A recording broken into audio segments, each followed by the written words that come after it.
Crafts and I just have not gotten along since age 6.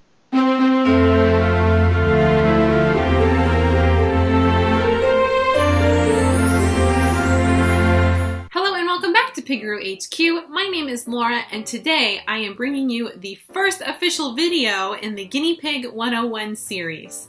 A lot of guinea pig YouTubers have this kind of series, so I decided that I would take my own spin on it and go over just the basics of guinea pigs. I've already told you the very basics of it in previous videos, including the things to know before getting a guinea pig video, which I will link below. But I decided that I want to go into more specific detail on each kind of area of owning a guinea pig, like cages, bedding, food, etc. So today we are starting the series off with things you should know about buying a cage for your guinea pigs. There are several different types of cages that you can get, so I'm really hoping that this video can really clarify what kind of cage is the best fit for you. So as I've mentioned many times on this channel, it is very important that if you have 2 guinea pigs, you meet the space requirement for 2 guinea pigs, which is 2 feet by 4 feet. They generally say that the square footage per guinea pig is around 2 feet by 2 feet per guinea pig. So for every additional guinea pig you have, you want to add 2 feet by 2 feet. So with this in mind, most of the cages at the pet store and most cages that are actually marketed for guinea pigs will not be the correct size for even 1 guinea pig. I know I've said this many times, but I feel like I really need to hit this home, especially around now when pet stores have guinea pig specials with cages that come in a package with food and a water bottle and everything like that. And it seems like a really great deal, but it honestly really isn't, because for one thing, your guinea pig won't be happy, and for another thing, the smaller cages are actually super overpriced in the pet stores. You can get a bigger cage for much cheaper. And so with that, I would like to lead into the first cage, which is a cheaper option, and that is the Midwest Cavy habitat.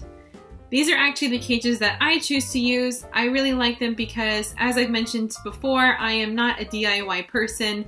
I am not very crafty or talented in the artsy craft realm. So these ones are really great because it comes in a box and you just dump it out and put it together. It's very easy to put together. And so that's great for people like me that do not enjoy having a project. So as you can see in the picture, I found these utility racks at Home Depot, and this makes it so I can stack my guinea pigs so they don't take as much space. This is a great option if you live in an apartment like I do. Another great thing about the Midwest Cavy habitat is that it does come with a little divider, which I love to use because it separates the sleep area from the eating area for my guinea pigs. And guinea pigs will generally use the restroom on the side of the cage that they eat, which I know to humans just seems so weird, but to guinea pigs it makes sense. And so that just makes it super easy for cleanup. I find that most of the time I only need to clean up the eating side, so I make it a little bit smaller than the rest of the cage, and it's great. Another thing that is great about the Midwest Cavy habitat is that it also comes with a lid. So if you have other animals in the house, such as cats and dogs, this is a great fit for you because you can put that lid on and keep your guinea pig safe from other animals. Another thing I really like about the Midwest Cavy habitat is that you can attach the cages so you can expand them as much as you want. I've actually done this for my boys. There are 3 of them, so they do require more space than just 1 cage. Perhaps one of the best things about it is that it is available on Amazon for, I believe, $43. I will link it below. That is significantly cheaper than any cage you will get at a pet store, and they last a long time, they're easy to clean, and I just love these cages. And P.S. I'm not sponsored, I just really love this product. If you're more of a creative person or you just want to customize the size and shape of your cage, then another common option is the CNC Cage, which stands for Chloroplast and Cubes. So with these cages, what you do is you go get these sheets of chloroplast, which is just a type of plastic that you can find in sheets at, I believe, Home Depot and stores like that.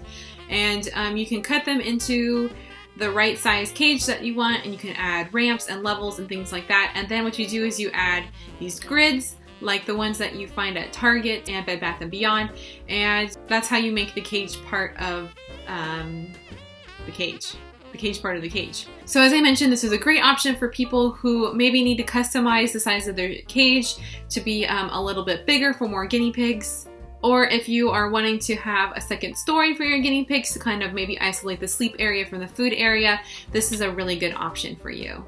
I will include a link down below on how to make your own CNC cages, and I wish you the best of luck because, as I said, I couldn't imagine ever making one because crafts and I just have not gotten along since age 6. I was gluing my fingers together when we were like making paper butterflies and stuff. So if you are interested in that, more power to you. The link's down below. Now the last cage option is for those people who are very dedicated DIYers, and that is the DIY cage. This cage is a good fit for you if you have a giant herd of guinea pigs. So if you have 6 or more guinea pigs that are living together, this is probably the most suitable cage for you because your guinea pigs will have a large area to run in. I've seen DIY cages made out of wood, and they just nail all the wood together and make these incredible playpens that I could never imagine making. But they're really cool, and so if you have the time and talent and energy for that, that is great. I will try to find a link to put below for information on how to make your own guinea pig cages. Now, one DIY cage I do want you to be wary of is these cages that they have on Pinterest where they take old dressers and take the drawers out and make it into a cage. These are not suitable for guinea pigs because there's not really that much space to run. They're mostly going up and down ramps, and in addition to that, the ventilation is really not good. So if you're DIYing your own cage, you really want to make sure that there's enough ventilation so the guinea pigs aren't stuck smelling the ammonia from their urine, which can make them very sick. So it's very important when you're making your own cage to consider ventilation and also just the height of the cage to make sure your guinea pigs can't climb out. And you want to consider having enough space for your guinea pigs to roam and run around. So now that we've gone over the 3 types of cages, there's 3 questions that you should ask yourself when deciding what kind of cage to get, and that is, what is your lifestyle, what is your budget, and what is your personal style? So if you are a very busy person, or you have a very small budget, or you just want a very neat and tidy looking cage, then I would definitely suggest going for the Midwest Cavy habitat. Like I said, it is cost efficient, it looks very nice, and it's perfect for people who are really busy and just need a cage to be set up ASAP. Now, if you have a little bit more money to spend and you really want to have a customizable cage for your guinea pigs, then the CNC Cage is one that's a little bit better for you. And if you have no budget whatsoever for your guinea pigs and you just want to make the coolest, biggest, most awesomest cage ever in the universe, then definitely go for the DIY cage. This is also great for people who want to do things like maybe paint the outside so it looks nice, or, you know, just artsy creative people who want to put their own touch on the cage. So this concludes all the information I have for you on the different types of cages. If you have any questions for me, feel free to leave a comment down below or send me an email. I hope that you found this video really useful and that you're able to go forth more confident in choosing a cage. If you like this video, please give it a thumbs up. And of course, if you're not already subscribed, please hit that subscribe button and make sure to hit the bell next to it so that you receive notifications from me when I post in the future. With that, thank you so much for watching, and I hope you have a squeak day.